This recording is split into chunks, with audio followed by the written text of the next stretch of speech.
This is the Kingpin, and you're listening to the Air Raid Hour of Buffalo Fanatics Video Experience.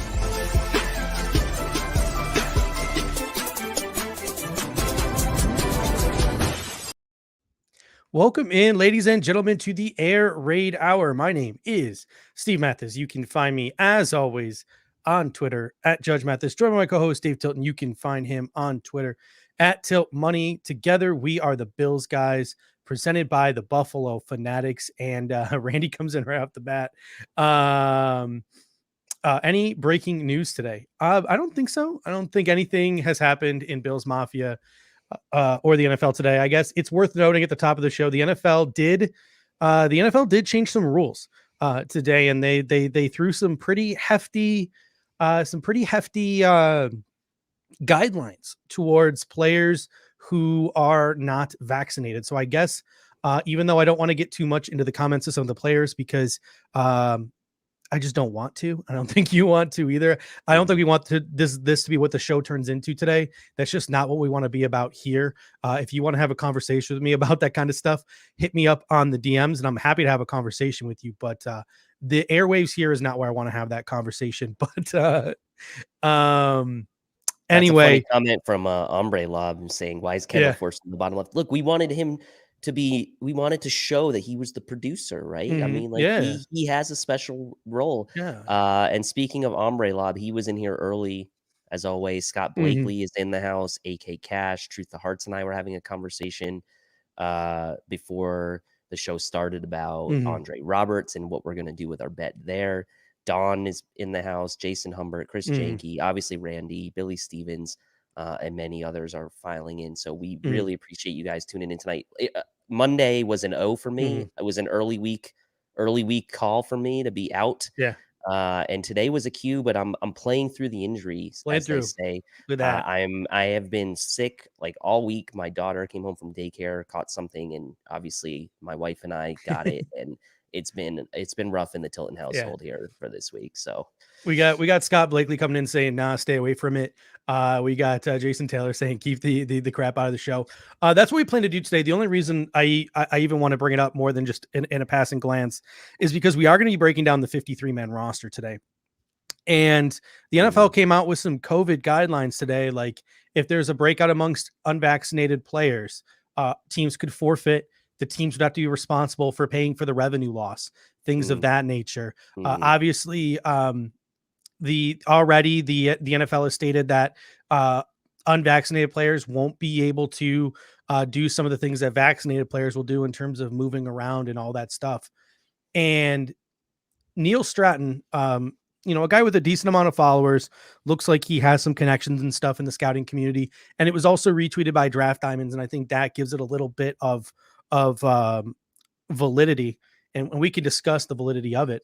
He tweeted out, like, position coaches are calling players and saying, like, go get your shot or we might cut you. Do you think when we talk about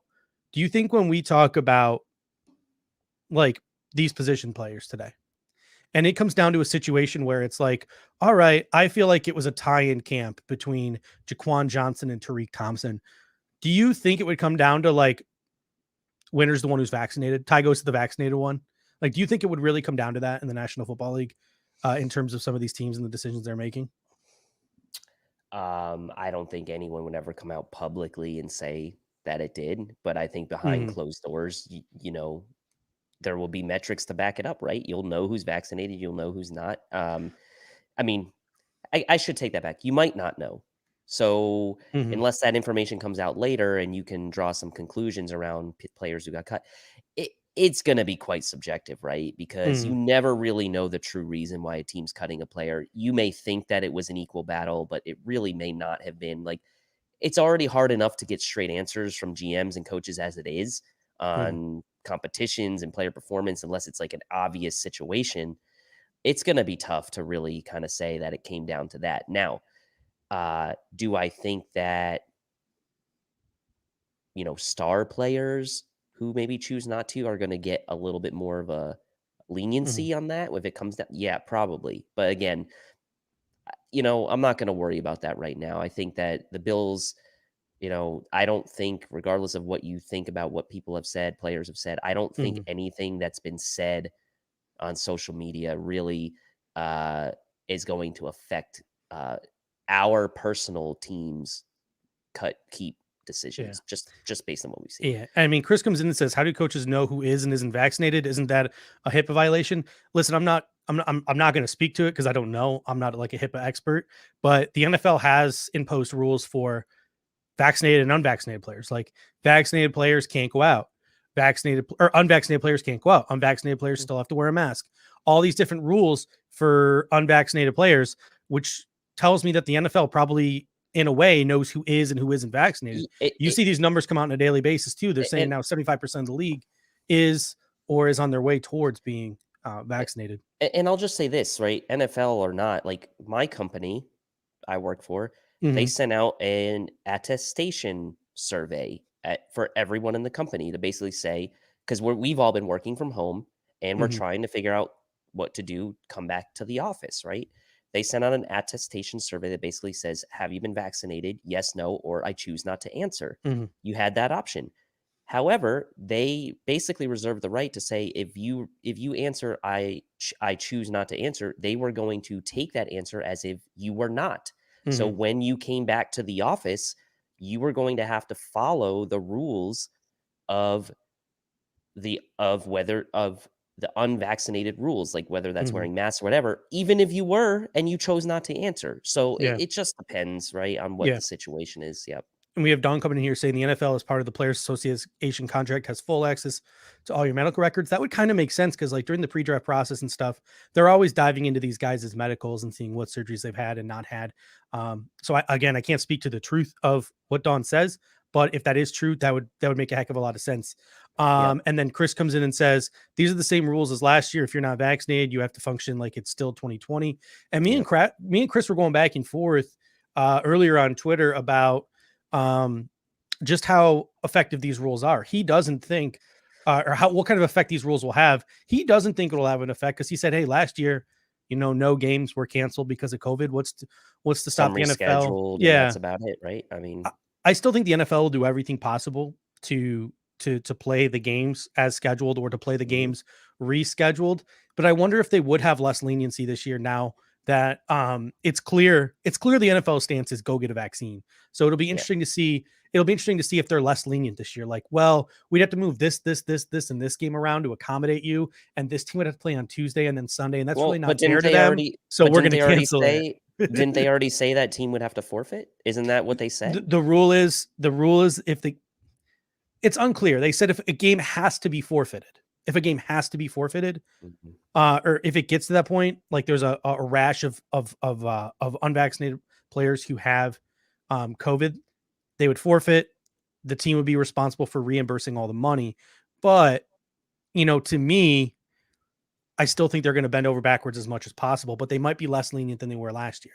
Like I'm saying, like if there are 15 different things that they have to move around and there's another team that didn't have an outbreak that is being super, super inconvenienced and put at a disadvantage, instead of them actually doing that this year, now that they're saying like the team who forfeits is responsible monetary wise, they might just go ahead and be a lot less lenient this year and axe the game. I mean, the Titans is a good example from last year. Could that have been a situation where the Titans would have had to forfeit? Like, I don't know. Yeah, but maybe.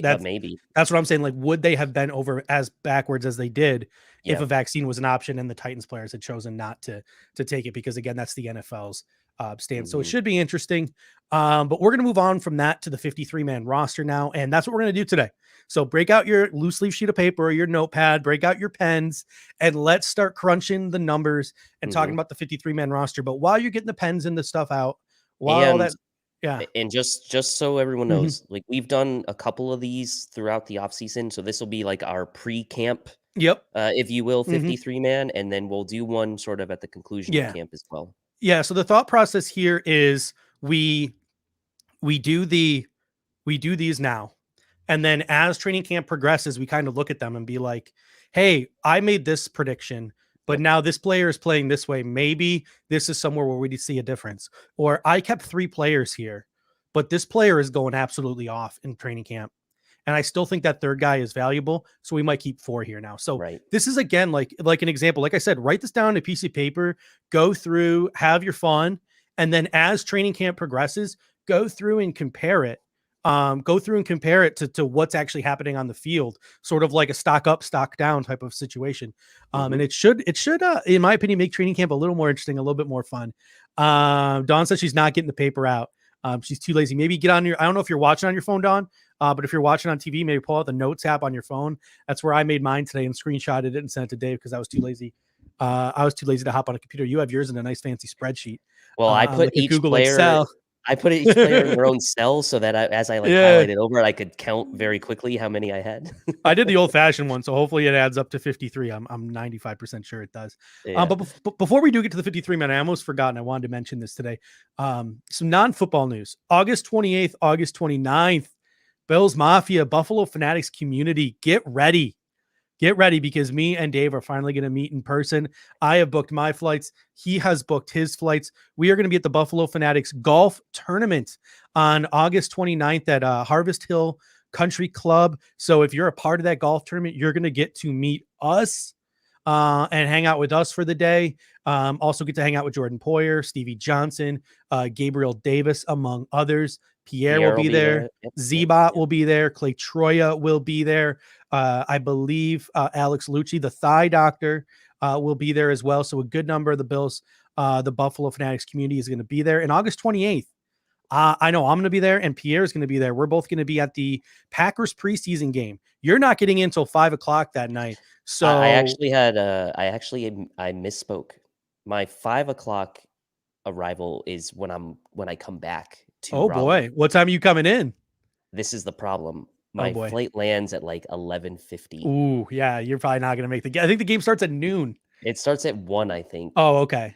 Yeah. So it would be like me rushing. Hustling. Yeah. I don't know. I mean, I might get a ticket anyway, just because even if I don't get there right when it starts, yeah, I could still maybe go. But in any case, I do have I also have a fantasy draft that I'm supposed to be doing that evening that I'm going to try to have to multitask somehow and do that. Do it for your phone. Yeah. We're gonna be out at some random bar on Chippewa or I'm gonna be Franklin, and you're just gonna be so yeah, we're gonna try to get some stuff going before the game, have a little tailgate before the game, and we're gonna definitely try to set some designated bars in Buffalo that evening where if you're interested, you can come out and you can hang out with the Buffalo Fanatics crew, get your brew on. Speaking of Bills Mafia as well, my shirt finally came in. Pretty proud of this. Got rocking my Bills Mafia babes shirt for this evening. So head on over to 26 Shirts and support the Bills Mafia babes. Those guys are absolutely killing it lately. The decals and the hoodies and the flags. So support your Bills Mafia babes. I know I just got the shirt today. They my do stupid camera, you can't see my shirt, but I had to move it down. But yeah.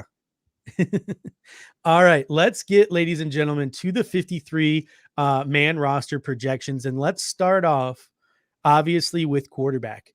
Decisions at the quarterback position. And obviously the first two are pretty simple. And let us know who you think makes it from the Buffalo Bills at quarterback.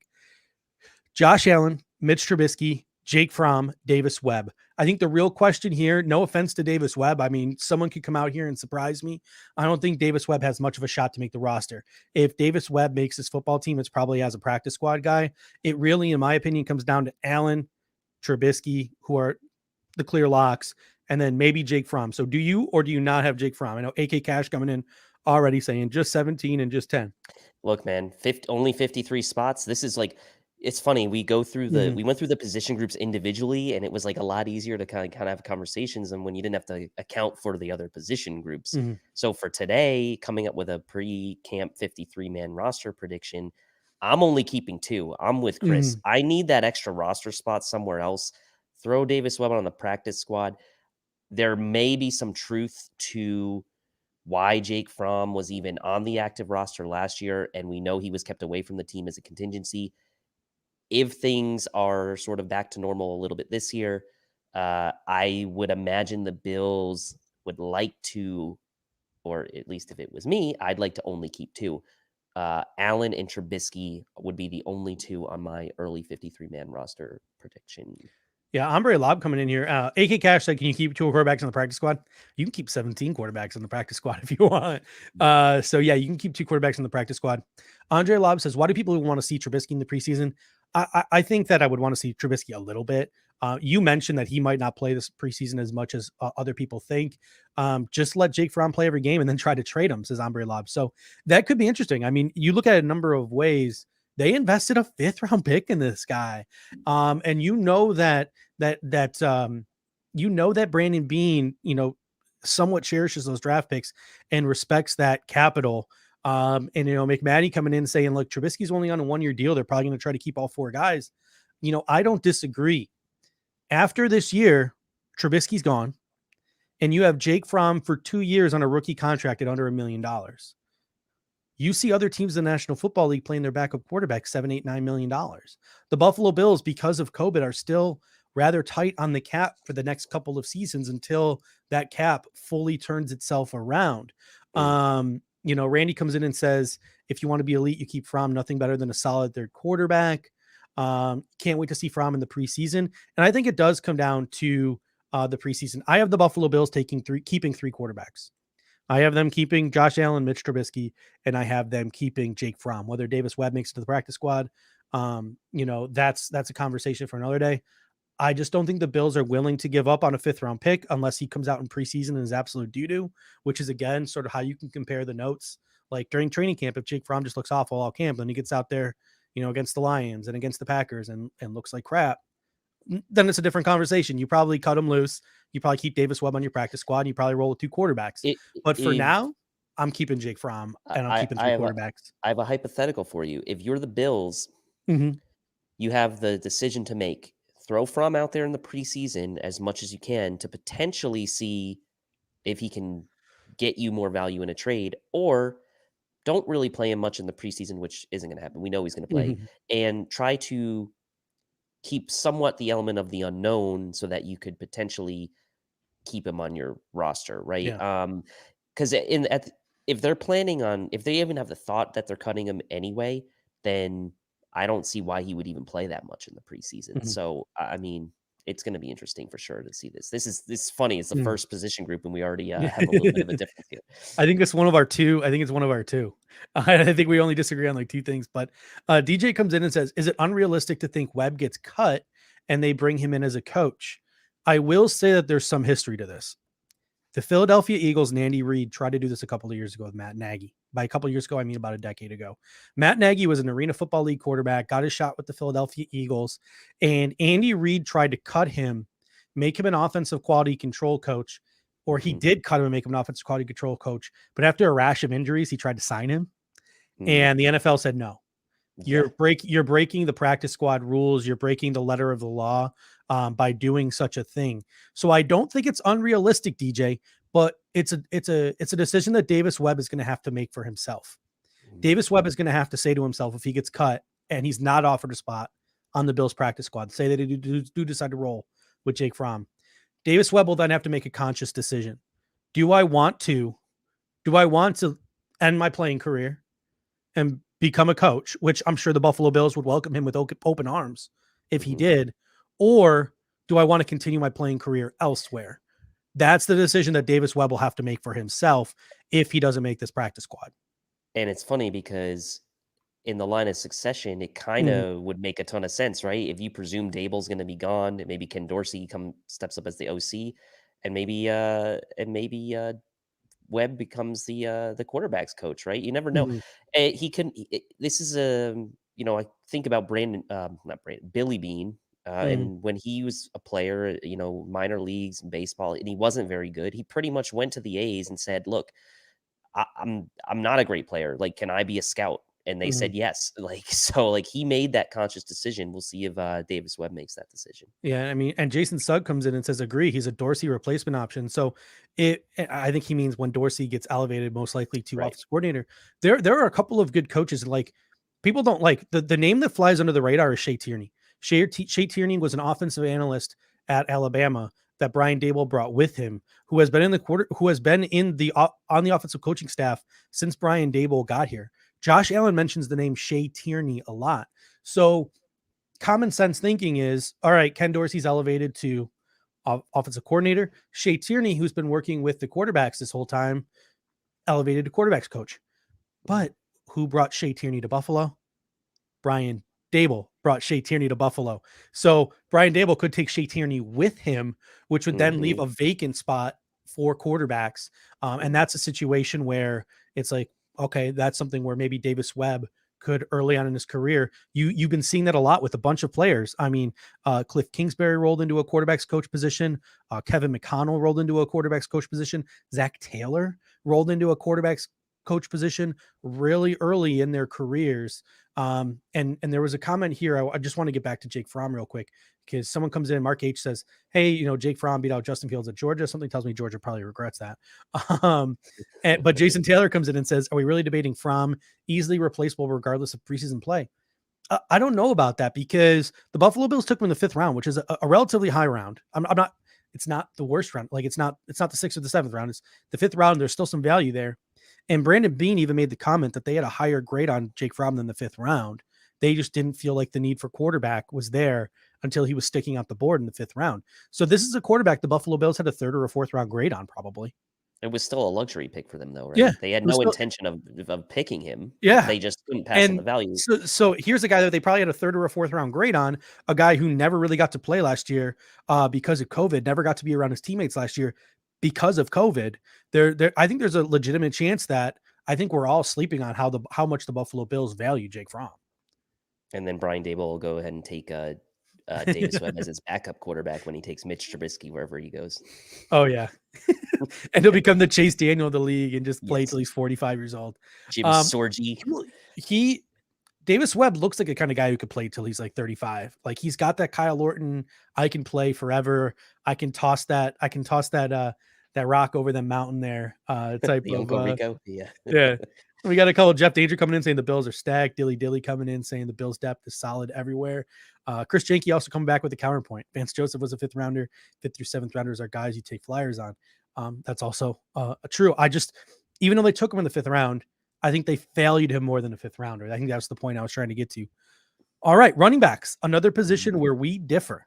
Who are your 4 running backs? And people in the comment section, hit us up. Who do you think the Buffalo Bills are going to roll with at running back on the 53-man roster? Yeah, the Antonio Williams crowd is not going to like me here, but I've got. They're going to like me, so we're good. Yeah, I've got the Bills keeping Singletary, Moss, Breida, and Taiwan Jones for special teams. And I have reasons why I'm keeping Taiwan Jones over another special teamer that we'll get to in a bit. Look, it'll all make sense when we get to the other positions, but the reason I'm keeping Taiwan Jones is because special teams ability as a gunner, and if in an absolute pinch, if you needed him to return kicks, he could.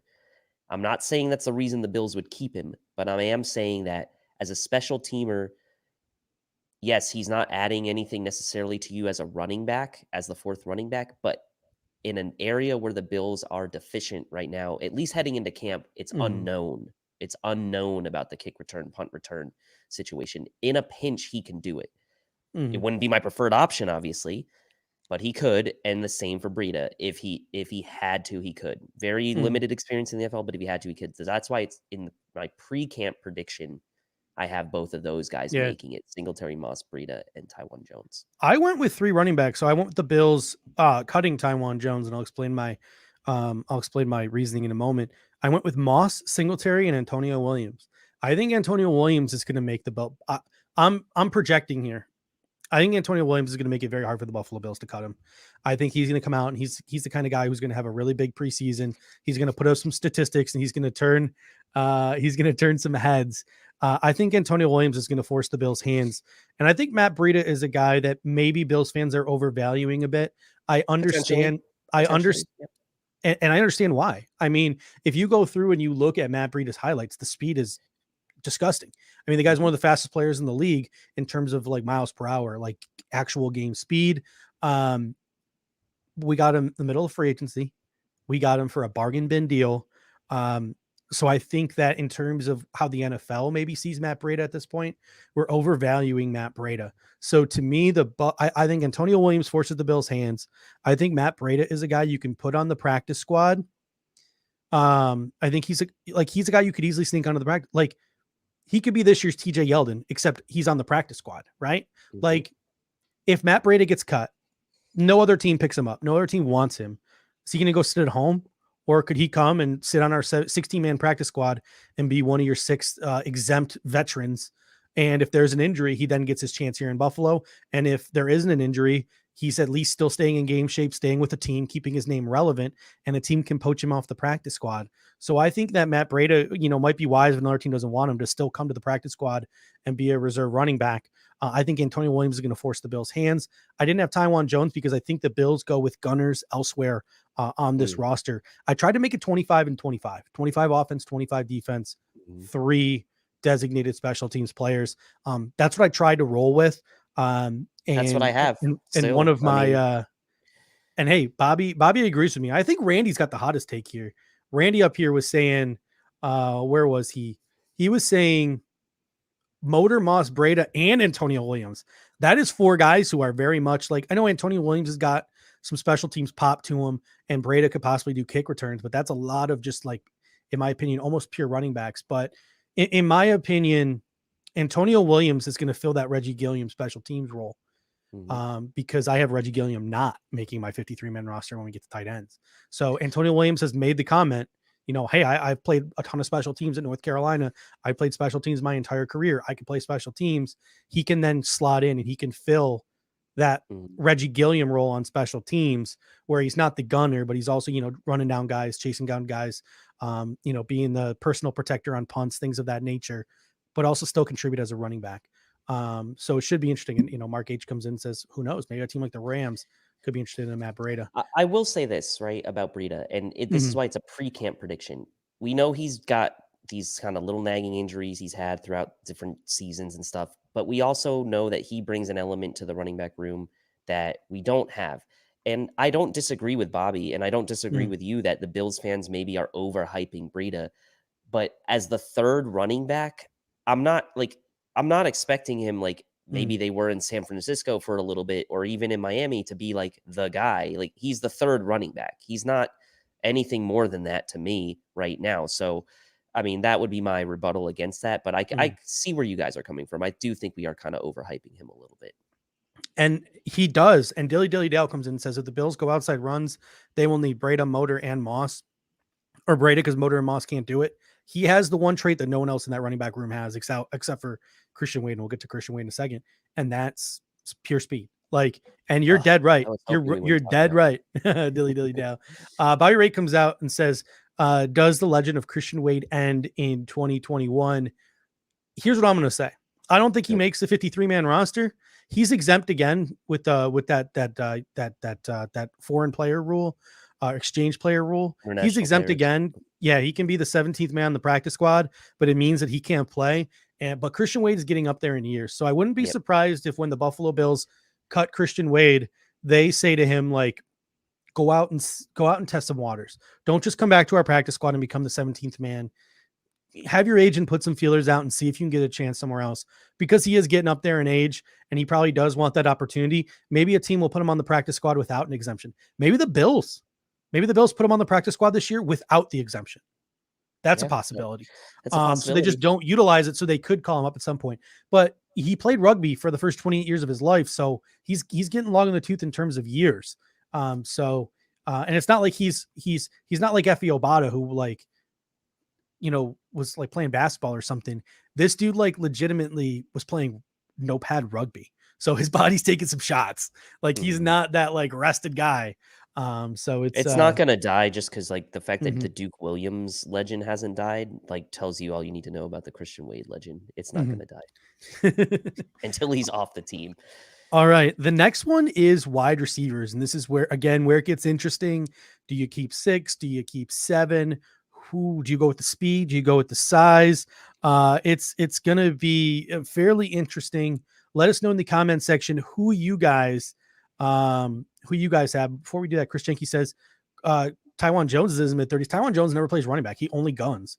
So with the exception of the time he got smashed in the face without a helmet on, he's not taking too many licks as a player. I have Diggs, Beasley, Davis, Sanders as my core four. And then I have Isaiah McKenzie and Isaiah Hodgins. I have Marquez Stevenson heading to the practice squad. Who do you have at wide receiver?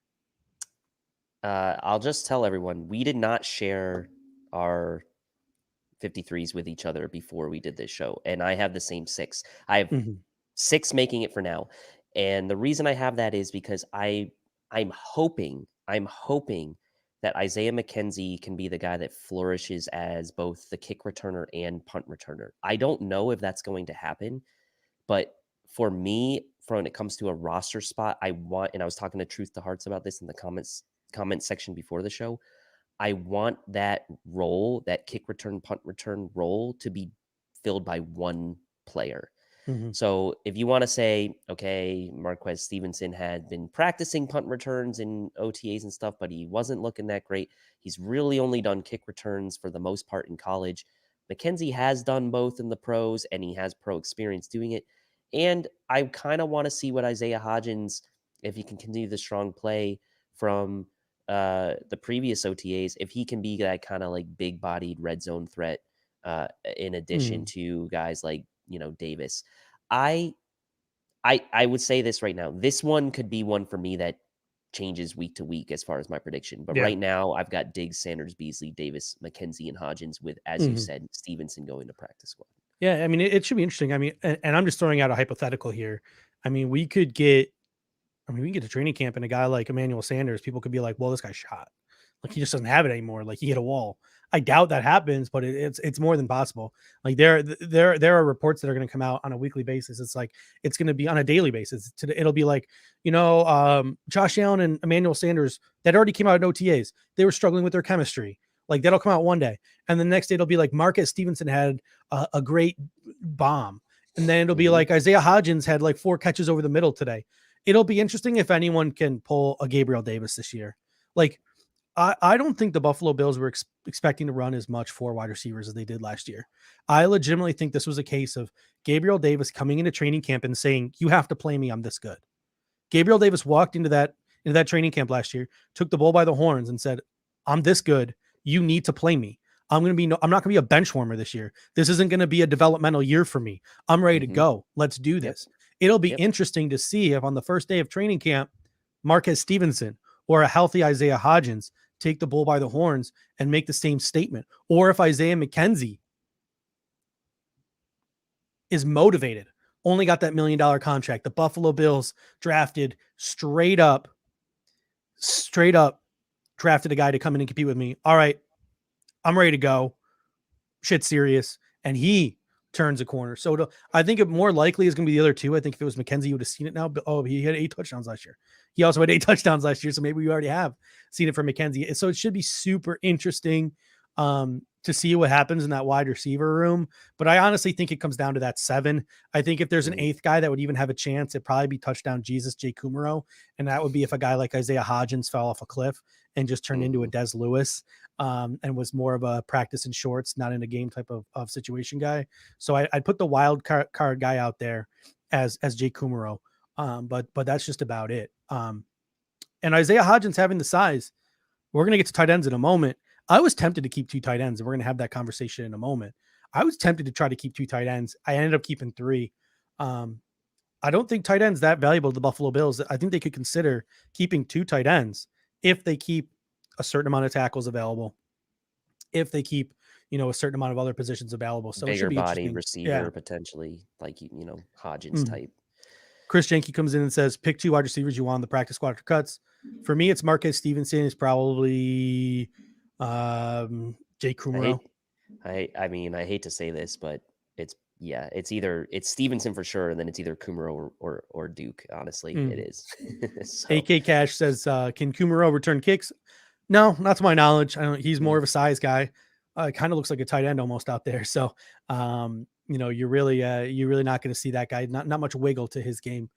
Jason Thor comes in and says, I want 7 wide receivers. And Chris Jenke comes in and says the Bills have never kept only 2 tight ends in the Beane era. Yeah, I mean, I don't disagree with you. It's unlikely. It's possible, but it's unlikely. Yeah. I wanted to play around with it, and the more I played around with it, I always ended up with an extra roster spot, and I end up throwing that extra roster spot to a tight end. So the 3 tight ends that I went with were Dawson Knox, Jacob Hollister. I thought about Quintin Morris here in this last spot. I thought about it. I thought about Quintin Morris long and hard, and then I ultimately went with the same guy that you went with, Tommy Sweeney. So I believe we're both in the same boat here with Knox, Hollister, and Sweeney at tight end. I only think Knox and Hollister are active on game days, and I think the Buffalo Bills use Spencer Brown at tight end if they need that third tight end for blocking situations. Tell me what you guys in the comment section think about the tight ends, and Dave, talk about why you picked Tommy Sweeney over the likes of Quintin Morris, Nate Becker, and Reggie Gilliam. I just think, well, there's something to be said about Tommy Sweeney and his battle to come back, right? Mm-hmm. I'm not in the rehab room with him. I'm not in the medical conversations he's having. I don't know what's going on there. Mm-hmm. But I will say this, the fact that he's gone through all this, he's ready to come back and he's ready to play.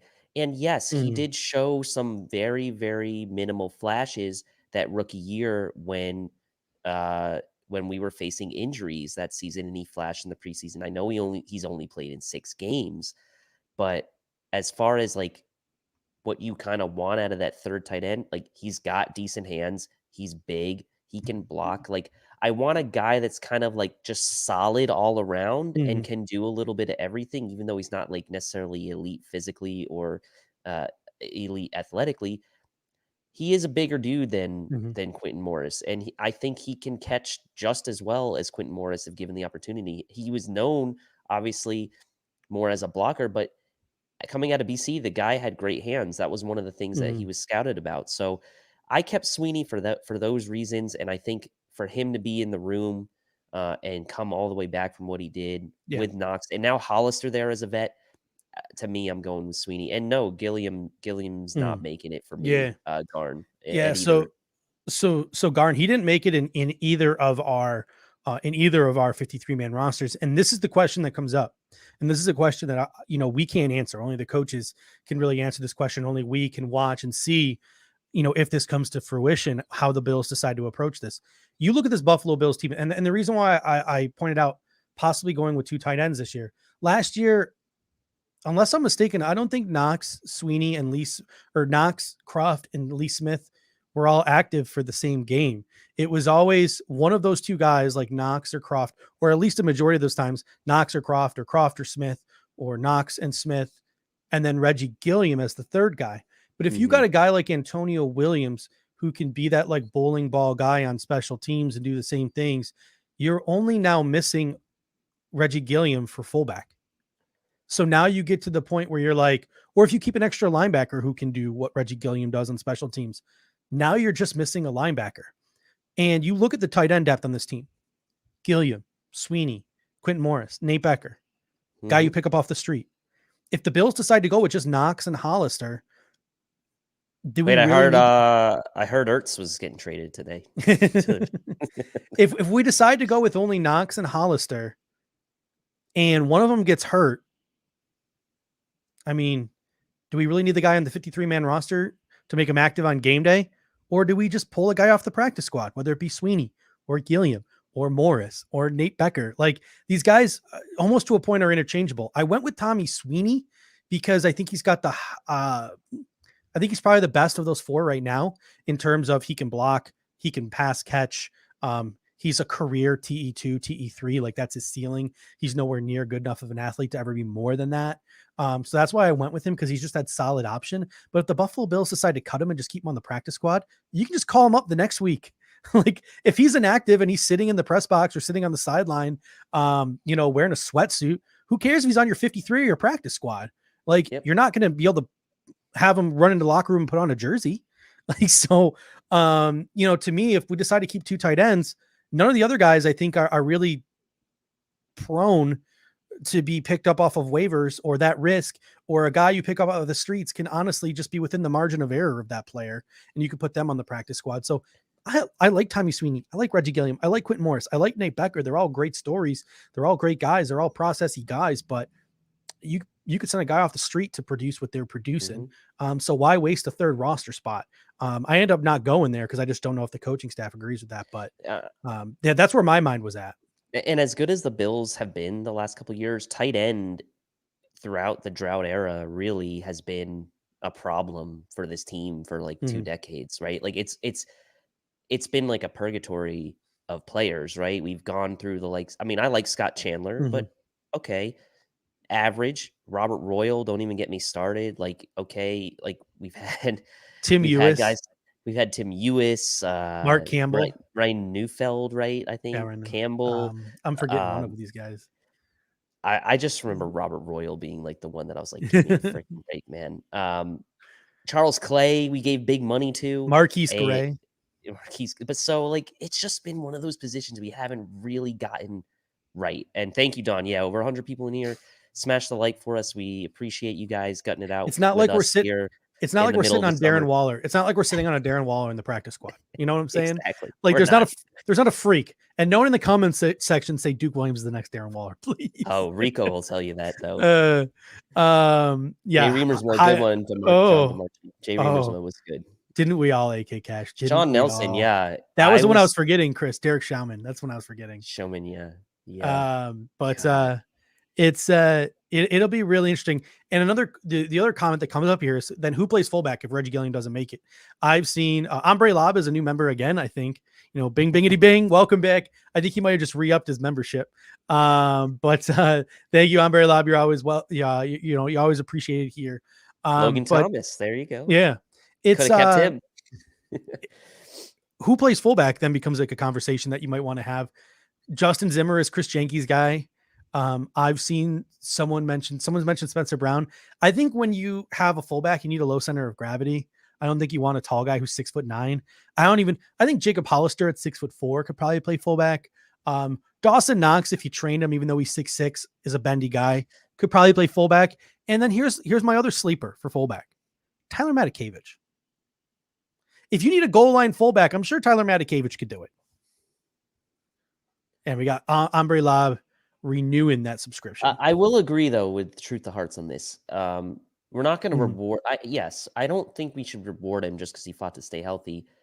He's got to win it. I agree he's got to win it, but I do think the fact that he is healthy now, that he will win it, I think is, I guess, the point I'm trying to make. I think he's better than Reggie Gilliam at least his potential to me is better than what Reggie Gilliam. And I get your point about Gilliam being able to play fullback and special teams, but I do think Tommy Sweeney has a higher potential than Reggie Gilliam. And so, yes, he will have to earn it, but I think he will. I really do. Yeah, it should be interesting for sure. And Chris Jenke, when this show's over, I'm putting up a poll. When this show is over, I am putting up a poll on the Buffalo Fanatics Twitter handle. If Reggie Gilliam does not make the team, who will the Buffalo Bills use on the goal line at fullback? I'm going to make that a poll. I'm going to make it Tyler Matakevich, Justin Zimmer, or other. And people can go up on Twitter and vote for that. So get ready to be ratioed, Chris Jenke, because I think I'm going to win that one. We also forgot about Bills Bachelor legend Jason Kroom. Oh, yeah, there we go. It was a popular one for a bit. How could you not support Tyler Matakevich to be the fullback? That's what I want to know. How can you not? Like, I can just picture him getting like a bloody nose, just going like. I don't see the need for a fullback on this team. I really don't. But hey, maybe at the goal line. You might need them at the 1 yard line, but then again, it's usually Josh Allen like running an option play. So it should be interesting. All right, getting now to the offensive line. This should be interesting. Do you want to go position by position on the offensive line here, or do you want to just list out, the 8, 9, 10 guys you have? I'll go with what I think to be the starting left to right line, and then I'll go with the reserves that I have. Okay. And people in the comment section, hit us up with what you think the Buffalo Bills offensive line is going to look like. Yeah, so my starting line is pretty chalk, right? It's kind of what most of us have been talking about throughout the offseason. So I've got Dawkins, Ford, Morse, Feliciano, Williams as my right now projected starting offensive line. That's 5 guys right there. I actually have the Bills then keeping 5 more offensive linemen for a total of 10. So rounding out the group, I've got the 2 tackles in Brown and Doyle, the rookies. I've got Forrest Lamp as some insurance for Cody Ford, as well as honestly for Feliciano. He could play either guard spot, primarily left guard. I've got Ike Butker, who I believe is underrated and potentially could push Cody Ford as well. And then I've got Ryan Bates rounding out the group. I have Jack Anderson going to the practice squad as a potential future center development. But I do think maybe, like, if I was going to root for a guy to make it as the 10th guy, I would want Jack Anderson to make it. But I think Ryan Bates, at least right now, before seeing anything in camp, obviously has the leg up and obviously has the position flexibility as well. So that's the 10 I went with, the starting 5, and then Brown, Doyle, Butker, Lamp, and Bates. We got Donnybrook coming in saying Lamp could beat out Ford or Feliciano. That's true. So it'll be really interesting. My biggest concern was, what if Lamp doesn't? If Lamp doesn't beat out Cody Ford or John Feliciano, then what do you do with Lamp? And I was originally hesitant to put Lamp on my. I have 10 guys as well. Spoiler alert. I was originally hesitant to put Lamp after I had Cody Ford as my starter. I changed my tune, and like you, I kept Lamp and I moved Jack Anderson to the practice squad. I originally had Jack Anderson on the roster. And the reason I think that is because, you know, a guy like Brian Winters stuck on the roster so long last year. I think they're going to want that experience. I think we're in that Super Bowl window. I think they'd rather risk losing Jack Anderson than risk not having a veteran ready to go player in case of injuries. Because we saw a massive number. It wasn't just one guard who got hurt last year. It was 2 guards. It was Feliciano and it was Cody Ford. So I have Dawkins, Ford, Feliciano, Morse, and Daryl Williams as my starting 5. Then I went with backup tackles, Spencer Brown and Tommy Doyle, backup center tackle guard, Ryan Bates, and backup guards like Butker and Forrest Lamp. Obviously, wow. I think Tommy. What are the chances? Yeah, I know, right? And I think I also underlined the guys who I thought would be inactive on game day. I think the Buffalo Bills keep 8 guys active on game day so that they can carry the extra roster player. If you have the new rule in the NFL starting last year, if you have 8 offensive linemen active on game day, you can keep an extra player active instead of 47. So I think they keep 8 active every week. And I think Tommy Doyle, because I don't think he's NFL ready, isn't active every week. And I think Forrest Lamp is probably the guy who is inactive unless there's an injury. I think Butker and Bates have that flex, like Bates has that tackle flex and Butker has multi interior offensive line flex. So I think Forrest Lamp finds himself inactive unless there's an injury.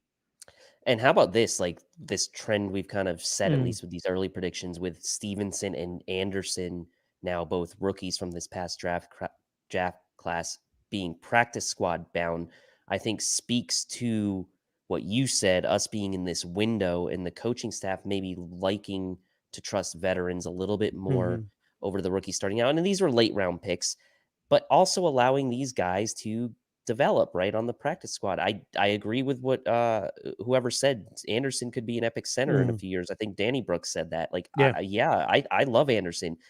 My heart wants Anderson on the roster. My heart wants Stevenson on the roster. But I think if I'm trying to predict with my brain, it's leaning me to say Anderson's likely practice squad, and a guy like Bates is probably got the leg up right now. Yeah, I mean, Donnybrook comes in and says, I've yet to see anything from Ford.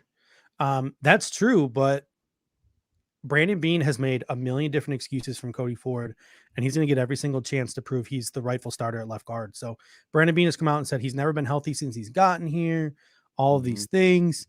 I think they're finally going to pick his one position, left guard, and they're going to keep him there all training camp and give him every chance. So it'll be up to Forrest Lamp to unseat him. So now Bills Mafia STF comes in, says he listened to the Rock Power Report.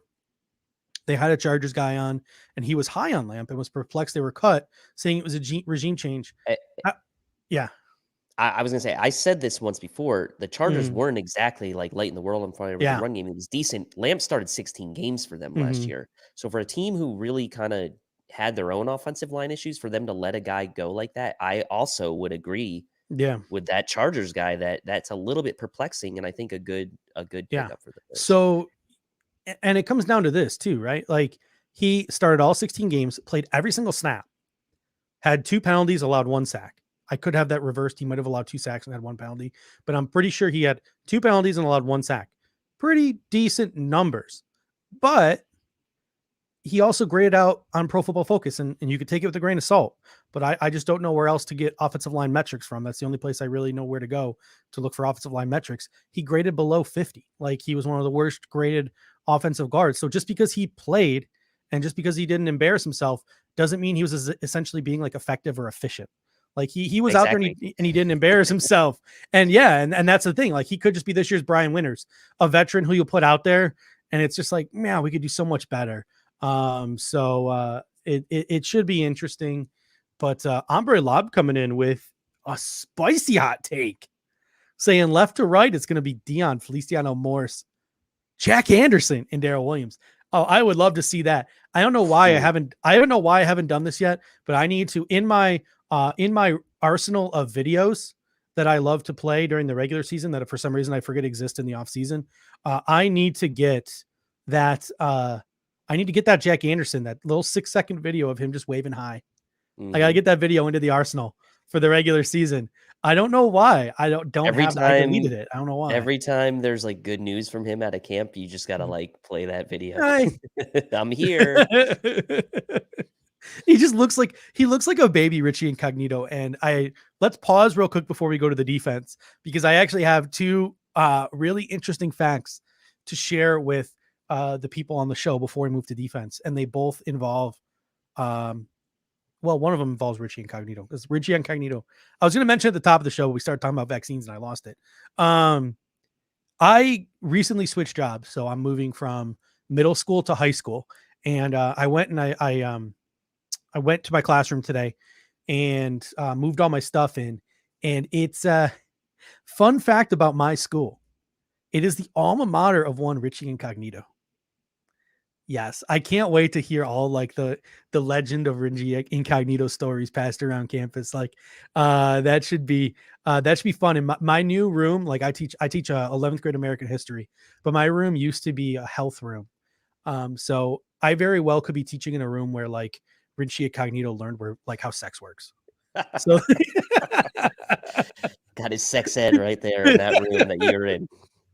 Let me tell you something. He knew how sex worked before he got into that room. 100%. And then while we're on that, I also bought a new car. And I'm getting it shipped from Buffalo. And my car used to be owned by former Bills punter, Colton Schmidt. So two Buffalo Bills connections for you. So I now work. Is that how they sold it to you, or like you're pretty sure that it was owned? I bought the car from my mom. So my car literally went. My engine blew up about 3-4 weeks ago. And I was looking for a car, and the market is just absolutely terrible right now. My mom was like, well, I want to downsize. You want to just buy my car from me? And I was like, all right, cool. Way easier. So I'm paying her instead of a bank. So I don't have to pay an interest rate. I'm just literally zelling her money every month and giving her the down payment. So the mommy bank is saving me a couple grand. Nice thing. It's saved me a couple grand in interest payments. But she bought the car. She bought the car straight up from Colton Schmidt. Like, she bought it like from him. Like, they went to his house and picked it up. So, well, what kind of car is it? We want to know. We want to know. The people want to know. Yeah, Bills Mafia. It's a 2015 red Jeep Grand Cherokee. Nice. It's got like all the works in it too. It's like one of those really nice ones. So, nice, Bills Mafia STF says, Judge, if Richie comes back to visit, show him a pic of Jack Anderson and ask him if he has met his son yet. I was when I first moved out to Phoenix, I was like, all right, I got to do all the typical Phoenix things. And I was like I was out at a bar in Scottsdale, like the Bottle Blonde. It was me and my cousin. We drove out and we were just talking to the bartender, and we were both wearing like Bills shirts. And the bartender was like, oh, you guys from Buffalo? Bills fans? We were like, hell yeah. He's like, dude, let me text Richie right now. Like, he'll come out here and he'll slug some beers with you. And this is when he was still on the Buffalo Bills. And we were like, dude, are you serious? This is awesome. So he sits there and literally texts Richie Incognito, like shows his phone. He's texting Richie, and Richie texts him back. It's like, dude, I got a flight tomorrow morning. And the other day I come shotgun some beers with those boys. Like, he told us to come back. We never ended up going back. But yeah, that was the time I almost met Richie Incognito. So some fun stories before we move over to the defense now. Back in my younger days when I was more exciting. All right, let's flip it over to the defense now and let's focus on the defensive line. How do we want to roll through this defensive line here? Do we want to just do edge rushers first? We want to do DTs first. I have a total of 10 defensive linemen in total. I think you have 10 defensive linemen as well. Before we get to the defensive line, again, this is before training camp. And I think that on paper, the Bills' deepest positions are at offensive line and at defensive line. And that's why me and you both took 10, right? That's right. Yeah. And that's also the reason why two of the guys that I have on my pre-camp prediction for the defensive line are guys that are going to come with some dissent, I would say, from the comment section, because we know that there are other guys, I think, in our hearts, again, that we would rather keep over maybe one or two of them. But until I see really, really bad play from one particular guy or maybe both in camp, I just don't see any way that in a pre-camp prediction I can leave them off. Yeah. So I'm gonna roll through. I'll roll through and I will list my 10 guys. Then you can list your 10 guys. I think they might be the same. I'm not exactly sure where our difference was. But yeah, just like Jay Davis here, let us know who you have. If you don't want to list out like 10 guys or 9 guys or 8 guys, tell us who you think might be a surprise cut, who might be a surprise keep, etc. But Jay Davis going here with, Hughes, Epinesa, Rousseau, Basham, Oliver, Starr, Zimmer, Harry Johnson, and I wonder if he did that on purpose, hoping you would read it. And Obata, and he says Addison gets cut. You also have Addison and Butler getting cut, Jay Davis, which I get it. Like, we could get to training camp and, Justin Zimmer and Daryl Johnson and all these F.A. Obata, like, they can just flat outwork Mario Addison and Vernon Butler, and the Bills can eat that money. Like, we're here to win, and these are the guys who showed up. We're going to roll with the guys who put in the work. But if Addison or Butler do show up or show a pulse, I think one of the two is going to make it, because I don't think the Bills are going to want to eat $8 to $10 million. I think they'd be okay eating 4 or 5, paying a guy to go play for another team or sit at home, but I don't know if they'd be willing to eat 8 to 10. So I have Mario Addison making it and Vernon Butler not making it. I have Hughes, Addison, who looks like he slimmed down a little bit in some of the pictures and everything. Epinesa, Basham, Daryl Johnson, Gregory Rousseau, Ed Oliver, Harrison Phillips, Star Lotulelei, and Zimmer. The way I see it, Hughes and Addison are your bendy edge rushers. You also have then a rotation of Rousseau, Epinesa, Basham, and Johnson to work in with them. You have Rousseau and Oliver, who can also be inside at 3-tech. Basham can probably do some of that as well. And then your bigger defensive tackles are Harrison Phillips, Star Lotulelei, and Justin Zimmer. I went with Zimmer and Johnson over Obata and Butler because guys like Star Lotulelei are getting older. Guys like Jerry Hughes, Mario Addison are getting older. Harrison Phillips is in a contract year. I gave Zimmer the edge because he's younger. I gave Daryl Johnson the edge over Obata because he's younger. I think they want to ensure that youth stays. So they have some guys for next year as well. But I don't know. What are your thoughts? Because you had the same 10 on your defensive line. No, I didn't have the same 10. Oh, you didn't? Okay, go with 10. Your 10. I do have 10. And let me let's just start with Richard's comment here, because we all know, everyone knows he thinks Butler is ass. And I mean, I don't disagree. But as of right now, I'm putting him on the team and hoping, like what you said happens, someone comes in like a Zimmer and just completely outplays him, and we can afford to cut Butler.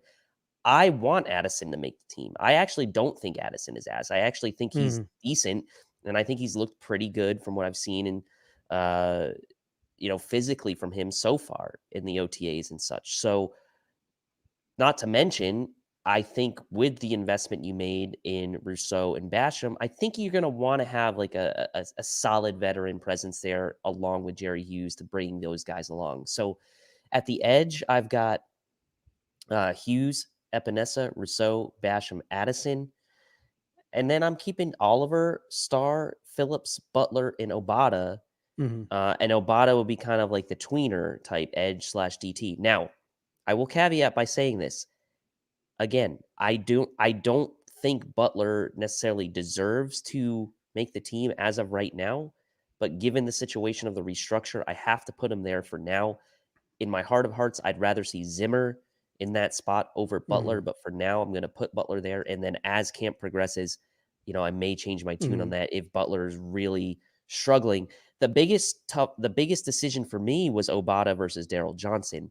And I mentioned earlier why I kept Taiwan Jones as a gunner, as a fourth running back, as a guy in a pinch who could do kick returns. That ultimately was my decision here. Was I kept Taiwan Jones over Daryl Johnson from a special teams perspective, and instead opted to keep F.A. Obata on the roster as someone who I thought can contribute more defensively than Daryl Johnson. So that was my rationale for keeping Obata over Daryl Johnson, and that's my rationale, at least for now, for keeping Butler over Zimmer, and that's all subject to change. Yeah. I mean, it's tough. Like, in a perfect world, I think I would like to see Mario Addison gone and Vernon Butler gone. And it's not like I don't think Mario Addison or Vernon Butler could turn it around and be good this year. Like, I think both of these players could rebound and have a better year this year. Vernon Butler has flashed his first round potential. He had that one big season. Mario Addison has, had double digit and pushed double digit sacks his whole career. And it looks like he came into to OTAs this year a little bit leaner, a little bit meaner. I just prefer the young guys. Like I know. And this is the tricky part. Hughes is probably gone after this year. Addison is probably gone after this year. I would say more than likely Vernon Butler's gone after this year.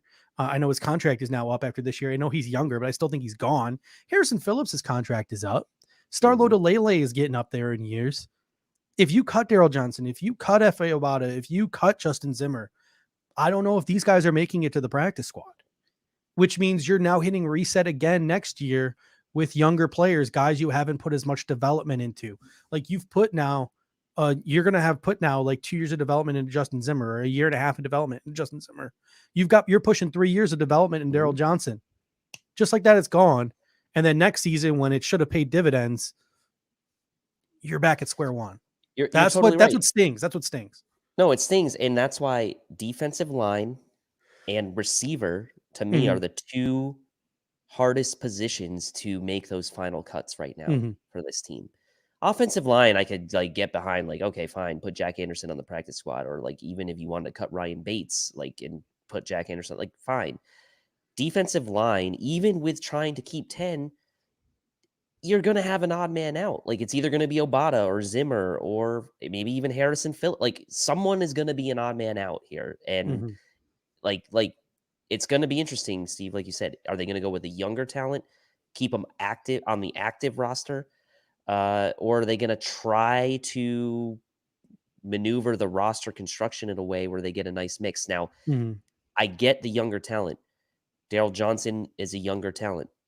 But you also just spent a first-round pick and a second-round pick on young edge talent that you hope to be, not saying superstars, but you hope to be very, very important contributors to your team. So how much of that balance do you have to strike with having the younger talent that you invested very high draft capital in and bringing those guys along with veterans that you need to bring them along? It's going to be fascinating to see. This is the one position group where I'm just super excited to see how it turns out.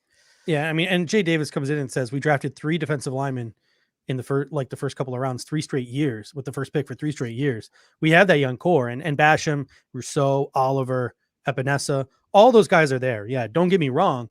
It would just be the way we wave and rotate. It would suck to lose, in my opinion, Zimmer and Johnson. Even that's why F.A. Obata was my cut, 28, 1-year deal. And that's why Vernon Butler was my cut to save Zimmer.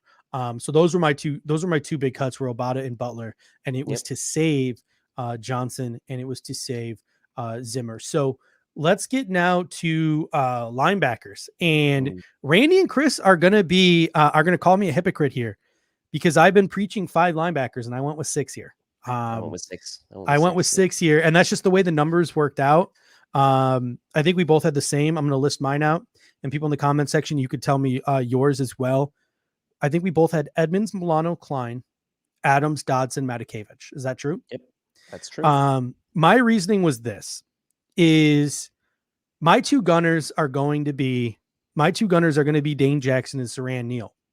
I don't have a third gunner like on the roster. So the third gunner would be Rashad Wildgoose on the practice squad. So if you're the Buffalo Bills you want to have a third gunner on the active roster in case someone gets hurt, Tyrel Dodson, Forrest Lamp, or Daryl Johnson are three of the guys that you would consider X-naying and keeping the fourth running back in Taiwan Jones, or keeping the 10th DB in Rashad Wildgoose. But I didn't see the Bills keeping 10 DBs. And I wanted to keep Dodson over a guy like Taiwan Jones. So I figured having a guy like Rashad Wildgoose on the practice squad to gun could alleviate that. And that's why I went with the 6, just because I think Dodson is better than some of those other fringe guys. And then Matakevich, obviously special teams. Tyrell Adams can play special teams, and he can also play defense. Well, what went into your 6? Well, Matakevich as a key special teamer, obviously he's going to be the kind of the fourth guy, if you will, and not even like, I guess he's more of like the 6th guy actually, but the starters are set in my opinion. It's Edmonds and Milano are obviously set, and Klein, he responded last year after a ton of criticism from us and many, pretty much everyone at the beginning of the year, right? And he responded and he was solid. Like he's your third linebacker, he's your strong side linebacker, and he was fine, right? So the thought process for the rest of it was Tyrell Adams, he can play special teams and he can play defense. Tyrell Dodson filled in for Milano last year when he was hurt and played pretty well. Like he was okay. I think for me, rather than keeping another extra special teamer like an Andre Smith, give me a guy that can play defense, similar to why I put Obata in over Daryl Johnson on the defensive line. I put Dodson in over Andre Smith in the linebacking core because of his ability to play some defense. And I do think that I liked what I saw out of a little bit of the time he got to play last year, and he knows the system and he's got some experience under his belt. So that was kind of my thought process there. It'll be interesting to see too. Like I think in this situation, my inactives every week, I had underlined Jake Fromm, Tommy Sweeney, Tommy Doyle, Forrest Lamp, and Daryl Johnson. So all 6 guys would be active on game day, or else the Buffalo Bills would really have the option to play all 6 linebackers unless they wanted to keep a guy like Sweeney, a third tight end, active. I wonder, and we're going to get to John's comment in a second, I wonder if at any point Tyrell Adams could supersede AJ Klein as the third linebacker. It's possible. It's possible. So that should be something to keep an eye out for as the season progresses.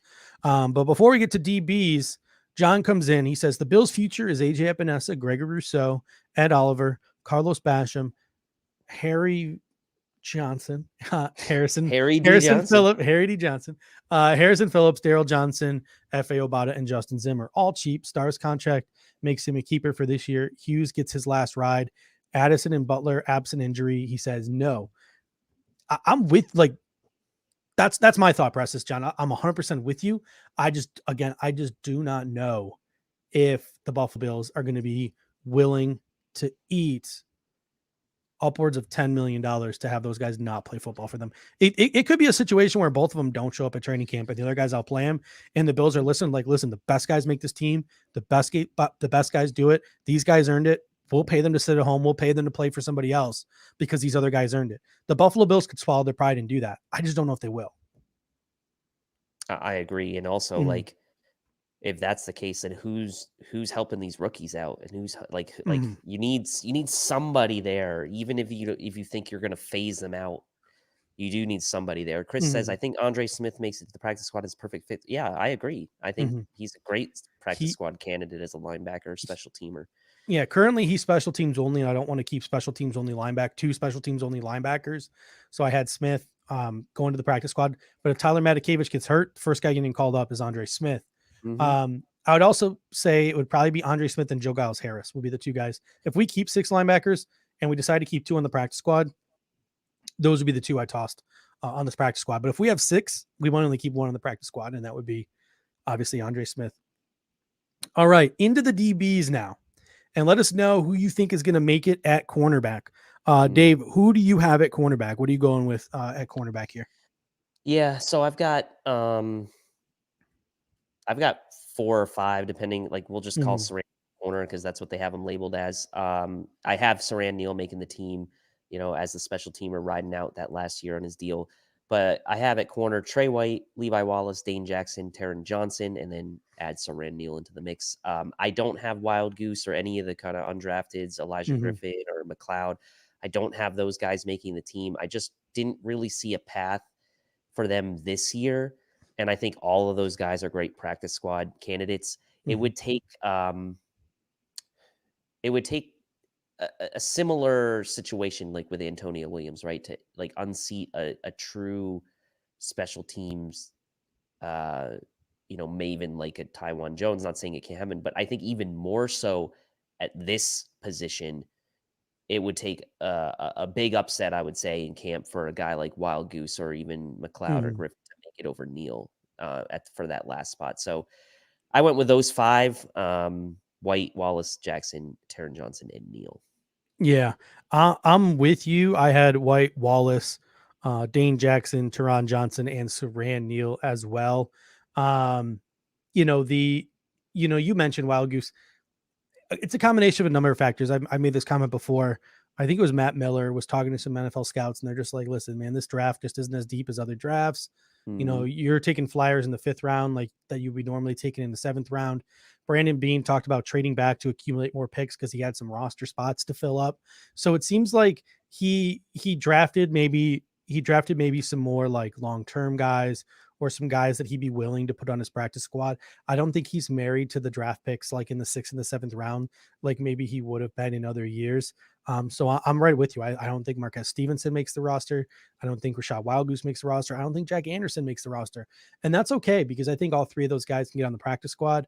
The one guy I do think is going to make the roster is your man, Damar Hamlin, because my 4 safeties are Hyde, Poyer, Hamlin, and Johnson.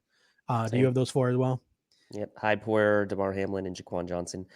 And truth, I mean, he says, look, you guys have I have Stevenson, Anderson, and Wild Goose. If you want to talk about the drafted rookies, right? Drafted rookies. We ended up with 8 draft picks, I believe, after we traded down. But you have to remember, 3 of those picks were in the 6th round. 1 was a 7th round. So basically what I'm saying is it's, 5 out of the 8 rookies are going to make the team on an already pretty loaded team. I don't think that's that bad when you're talking about guys like Wild Goose and Anderson and Stevenson, like making, not making the team. And Stevenson could, and I'd like him to. I have absolutely nothing to back this up. I'm just sort of like, I think if you probably go back and look at some of the better teams over the last decade or so, the deeper teams in the league over the last decade or so, I'm pretty sure you're probably going to find that at the end of every training camp, they cut most of their like later round draft picks and put them on the practice squad, or at least a decent chunk of them. So it should be like, I mean, we could be dead ass wrong. All these guys could end up making the roster, but I mean, camp will help us somewhat, right? Yeah, figure it out. This is like without seeing any practice, kind of. Like without seeing Rashad Wildgoose play, can you really put him on the roster over Dane Jackson? No. Like without seeing Rashad Wildgoose play, can you put him on the roster over Siran Neal as a gunner? No, because you haven't seen him do anything yet as a pro. He was very much a developmental guy when you drafted him. There was a reason why, he barely played any games at Wisconsin. I mean, he is a freak athlete. He's got some decent size, really good speed, but he didn't play a lot at Wisconsin. He is very much a developmental guy, a guy that a lot of scouts said should have gone back to Wisconsin and played another year under Jim Leonhard. But he chose not to, and his raw athletic ability got him drafted in the 6th round.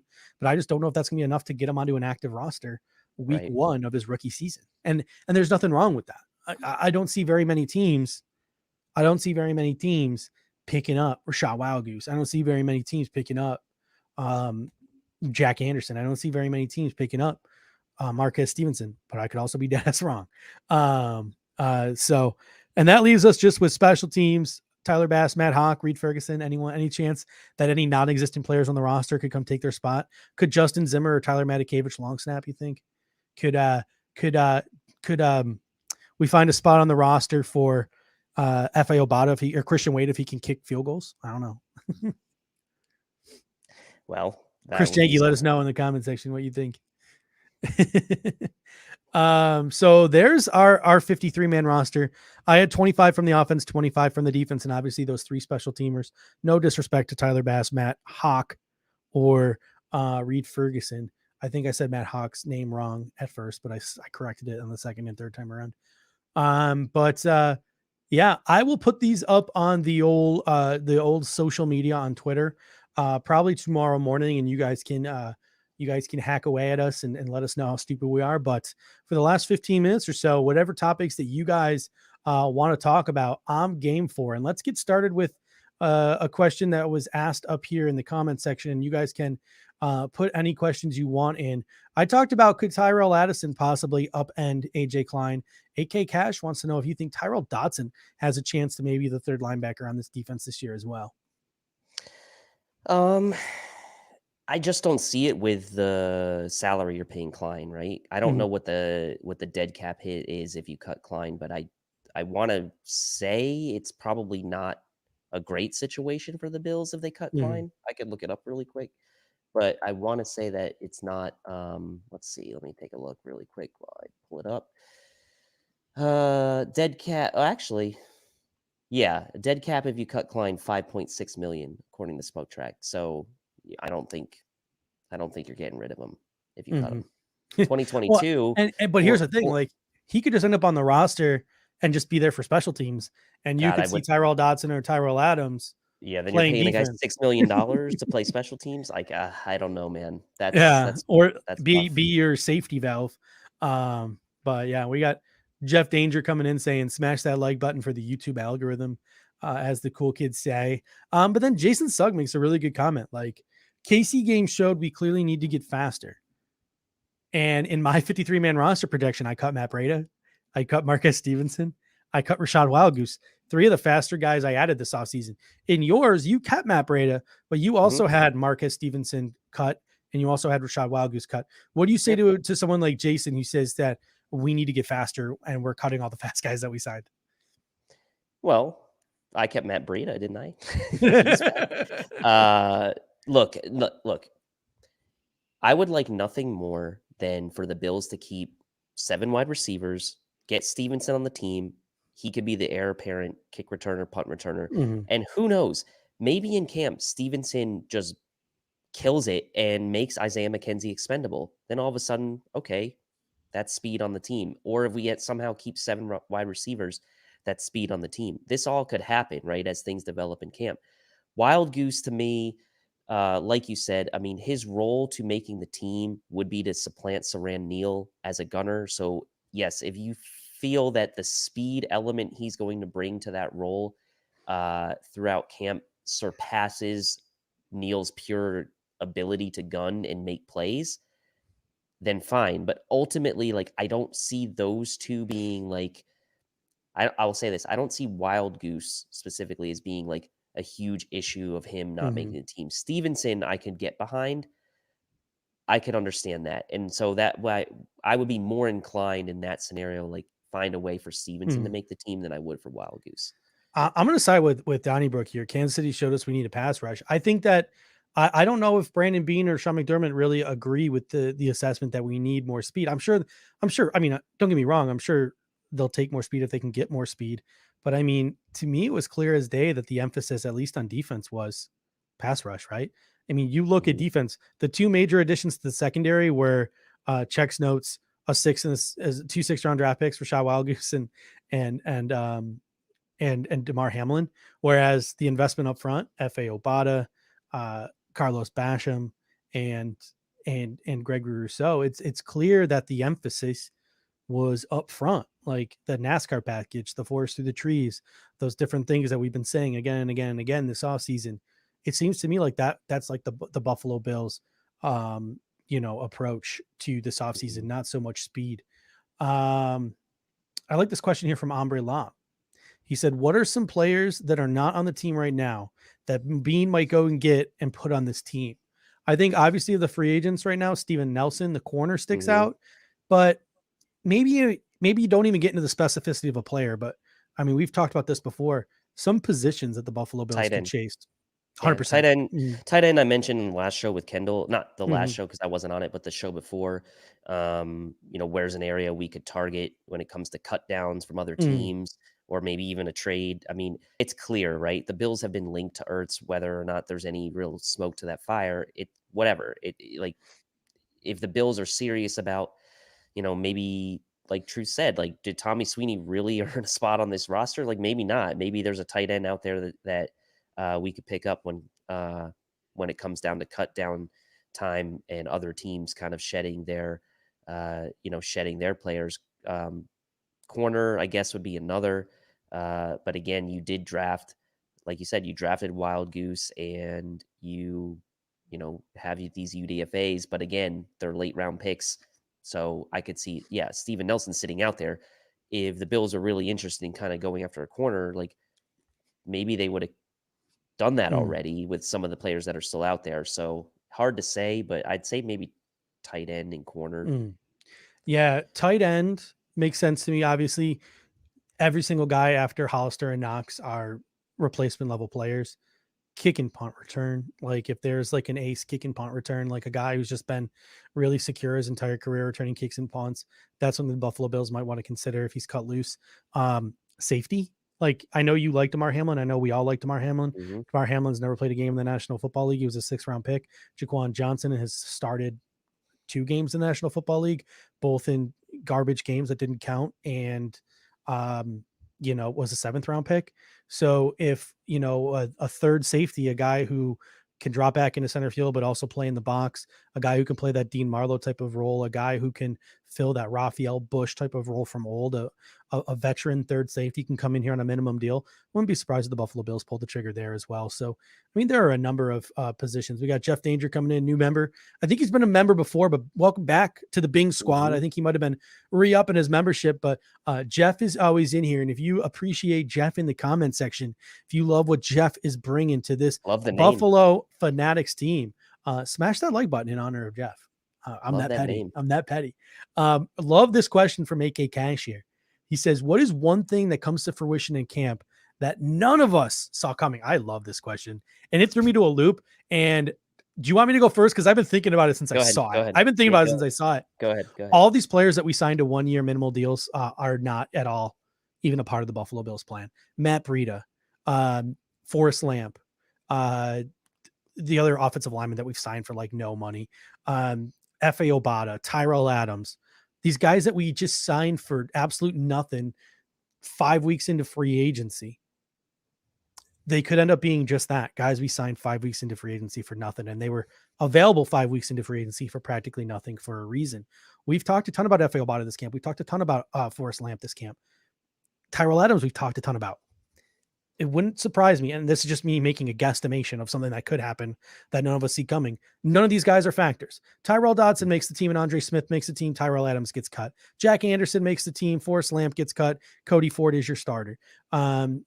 Obata ends up getting cut at the end of training camp just because of the excess of numbers there at defensive line. None of these guys that we've been hyping up all off season, these steals of free agency, these dust settlers, as Doug Wheeler likes to call them, come to fruition. That's something I could see. One thing that no one sees coming that could happen, would come to fruition, I don't know, Brandon Powell becomes the punt returner and kick returner. There we go. Look at that. I like that one. He's done both, and he's got speed. And if you want to find a guy that's a specialist, Andre Robertson didn't give you anything at receiver. Maybe Brandon Powell can come in and be like, yo, I can do both kick return, punt return. I can hold on to the ball. I'm fast. And maybe he makes it as like a 6th or 7th guy as the kick punt return. Here's a question. Here's a question I like from Chris Janke. Who's this year's Delshon Phillips? I'm gonna split this into 2 questions. I want who's this year's Reggie Gilliam, a UDFA who could make the team, and who's this year's Delshon Phillips, a guy who's maybe been around for 2 or 3 years that could make the team. So, any ideas kicking around, whether it be this year's Reggie Gilliams or this year's Delshon Phillips? I mean, I think as far as a UDFA, I think you look at the secondary and you look at guys like Griffin, McLeod, and Tariq Thompson, all UDFAs. They could be guys that push for a role, probably all gunning for that Saran Neal role, if you will. You know, maybe Tariq Thompson sneaks in over a guy like Jaquan Johnson. Like maybe that could happen. Like you try to look for the path of least resistance, right? For guys, UDFAs to make the team. Yeah, Ombre Lab says Elijah. That to me is kind of an area. As far as a guy who's been around, I mean, it's got to be Obata, right? I mean, Obata's got to be the guy that's been around, played with the Panthers. And I don't know if that's a Del'Shawn Phillips type of impact. Maybe not. But I mean, let's go through the roster and even look at who we would consider a Del'Shawn Phillips. Okay. Tanner Gentry, I think, could be considered a Del'Shawn Phillips candidate, right? Fair enough. Yeah. Jamil Douglas could be considered a Del'Shawn Phillips type of candidate. Trayvon Hester could be. Trayvon Hester could be not just Jamil Douglas, but also who's the other guy? Jordan Devy, I think, could be I mean, he made candidate. The team last year, right? Yeah. Gonzalez could be a candidate. You mentioned Hester. Brandon Bryant could be a Del'Shawn Phillips type of candidate. Another Del'Shawn Phillips candidate. Let me look through here. I mean, if a guy like Giles Harris or Markel Lee make the team, that's the same position there, linebacker. Cameron Lewis making the team could be a Del'Shawn Phillips type of move with how deep they are. I'm going to go to the linebacker position for both. I think this year's Reggie Gilliam could be another MAC tight end in Quentin Morris. And I think this year's Del'Shawn Phillips could be Nate Becker. Yeah. I think tight ends open for business. I think TE3 is open for business. I think Nate Becker has just as good of a chance of making this team as Tommy Sweeney. It's going to be who has the best camp. And then whoever makes the team has just as good of a chance of getting cut for some veteran off the waiver wire, not Tim Tebow. Well, I mean, you kind of took the same route I did with the secondary. Yeah. The path of least resistance could be that third tight end spot, right? And who the hell knows? Maybe they do keep 4. Like, my God, if they keep 4, please don't. Yes, Nate Becker has a great chance to make the team. So you're right. There is a good chance. Like, tight end in secondary is probably the path of least resistance for some of these guys to make the team. I don't think you. I'm just trying to throw. I'm just like we are now in. It is now July 22nd. So I'm just throwing every single, I'm now throwing every take at the wall. So we can just get them all out before training camp starts.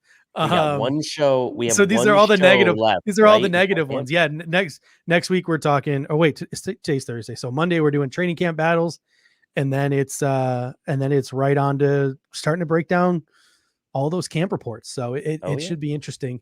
One last name to throw out there. You mentioned Tariq Thompson. You mentioned all these other guys. Josh Thomas from Appalachian State.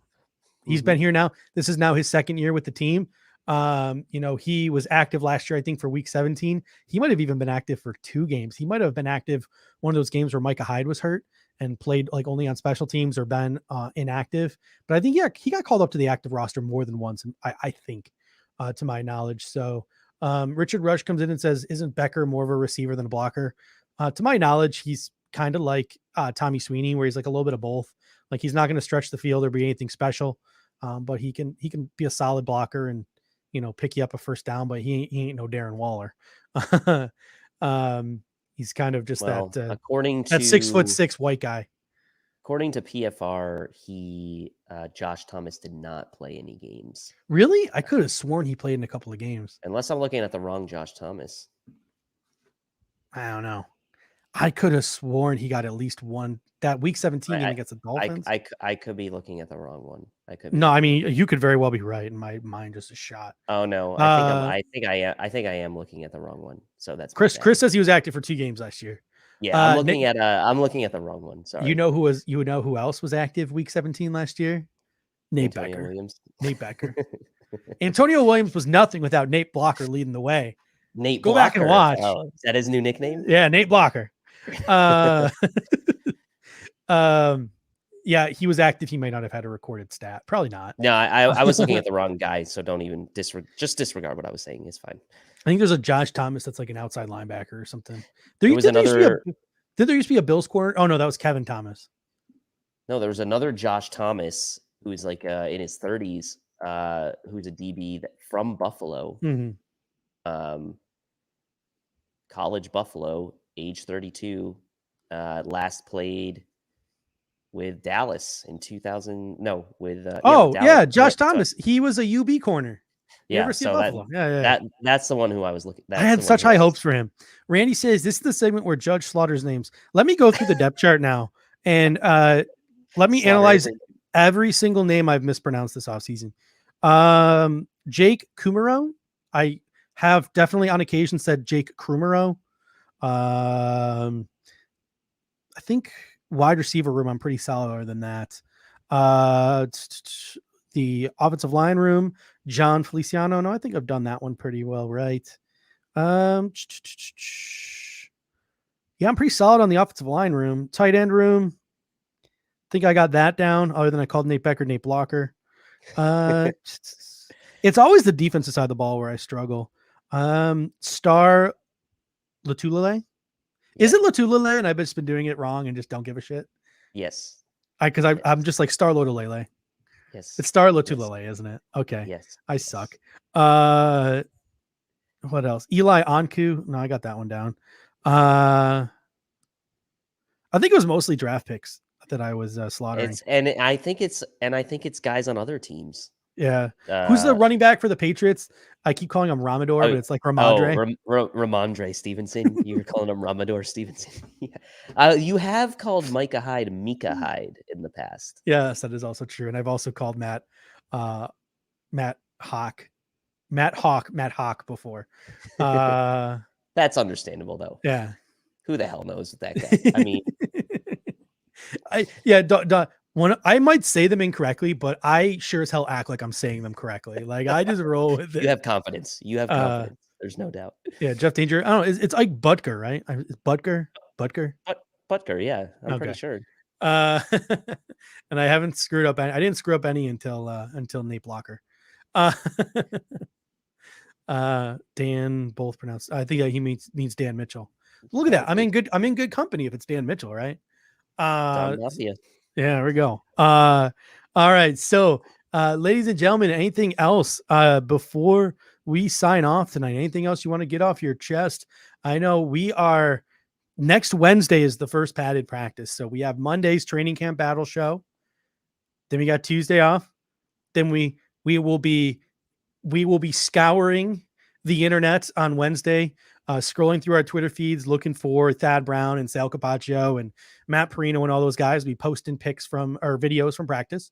I'll be reading up on Joe B's, The Athletic. Joe B always puts out a really good practice report.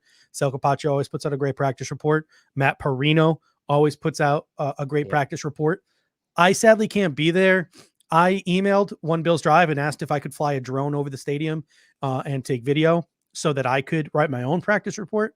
They kindly told me to go fuck myself. So you will not be getting a practice report from me, but me and Dave will be combing all of the good stuff and giving you our analysis of that and hearing what you guys have to think about how exactly all those different positions play out. So it should be interesting. And Chris Jenke says, I hope you guys have me on as a guest for the final 53-man projection in late August. Yeah, that's gonna be a show. Let me pull up the spreadsheet. We are a very high class organization here at the Air Raid Hour.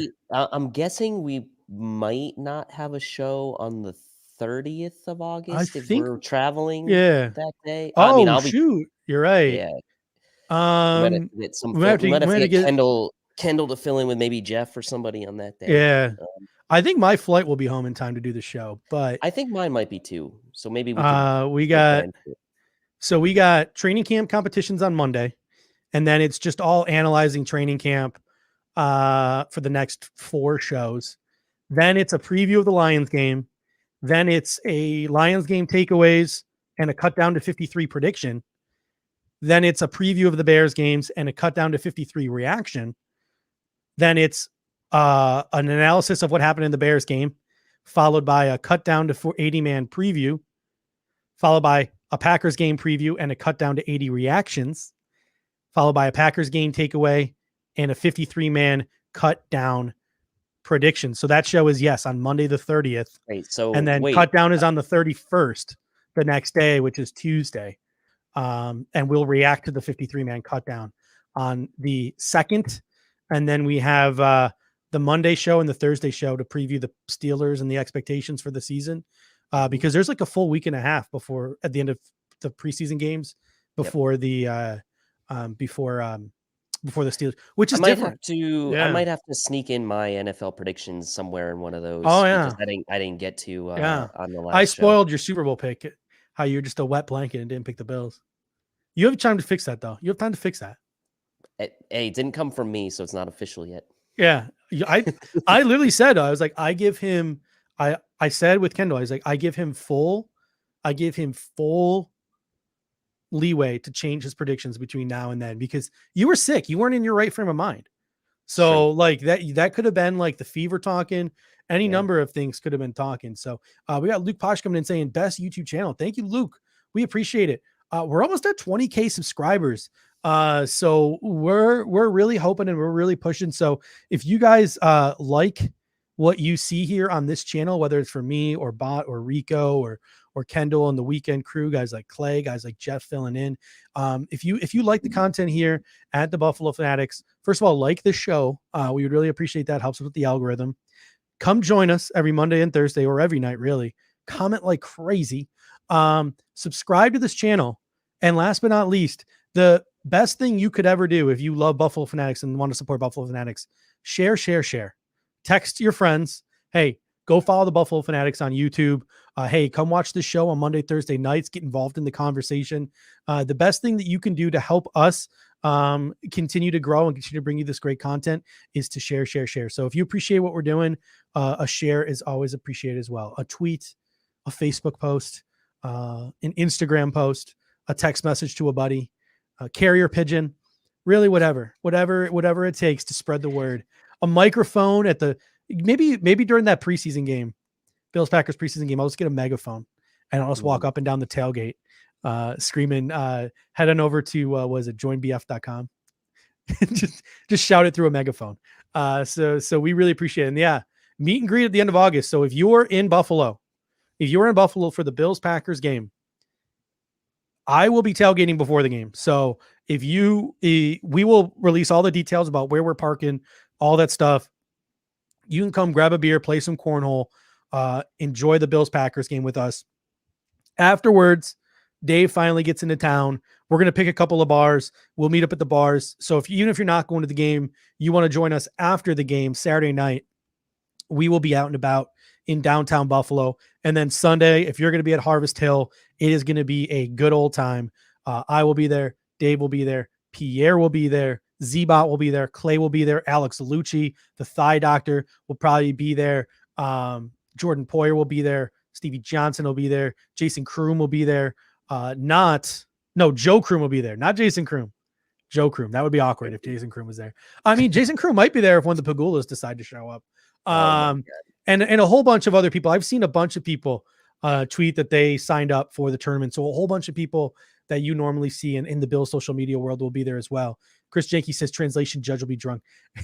Clay Troyer was talking about in the BF chat today. He was like, yeah, I'm probably not going to be around on Saturday. It's my girlfriend's birthday. And someone responded like, what? Your girlfriend doesn't like the Bills? She doesn't want to hang out with the guys? She's like, no, I just don't think that would be a great weekend for her. And I was like, yeah, she doesn't want to see Steve shirtless at Riverworks singing the shout song at 3 a.m. Oh my God. You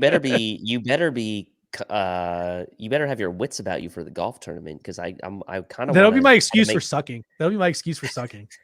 I don't think it starts till like 12 anyway. So we have, like the morning to recover. Where's Judge? Oh, he's in the woods over there puking. Don't worry. We haven't used any of his shots yet. So it's okay.